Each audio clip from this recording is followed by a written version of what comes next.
उन्हाळ्यात केल्या जाणाऱ्या कामात हे एक काम खूप महत्त्वाचं आहे. कोणतं ते सांगते. गहू ज्वारीची रास झाली की लगेच त्याला चाळून गाळून ऊन देऊन आपल्याला वर्षभरासाठी लागेल तेवढं व्यवस्थित ठेवणे हे एक उन्हाळ्यातील महत्त्वाचंच काम आहे. जेणेकरून त्यात आळ्या-जाळ्या किंवा नुशा होणार नाहीत. तर हे गहू चाळून 2 दिवस ऊन दिलं याला आणि आम्ही आज याला भरून ठेवणार आहोत. तर हे भरण्यासाठी आम्ही अशा कोट्या घेतल्यात. मला वाटतं यावर्षी प्रत्येकाकडे अशा ह्या कोट्या आहेत.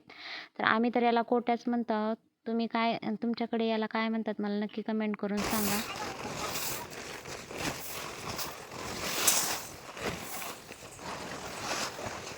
तर गव्हात आम्ही बोरी पावडर टाकले नंतर यात नुशा वगैरे होऊ नयेत म्हणून. आणि आता तर दळण करायचं सोपं झालंय माझं, कारण चाळताना यातल्या काड्या आणि गव्हाच्या ज्या कुड्या असतात त्या पण काढल्यात. त्यामुळे दळण करायला वेळ लागणार नाही, पटकन होईल. आणि आता थोडा त्रास होईल पण नंतर आपलंच काम सोपं होईल. म्हणूनच मला असं वाटतंय की उन्हाळ्यातील कामापैकी हे पण एक काम खूप महत्त्वाचं आहे. आणि हा व्हिडिओ आवडला असेल तर नक्की कमेंट करून सांगा, लाईक करा आणि आपल्या चॅनलला आणखीन पण सबस्क्राईब केलं नसेल तर नक्की सबस्क्राईब करा. चला तर मग भेटूया अशाच एका छान व्हिडिओमध्ये. तोपर्यंत बाय बाय.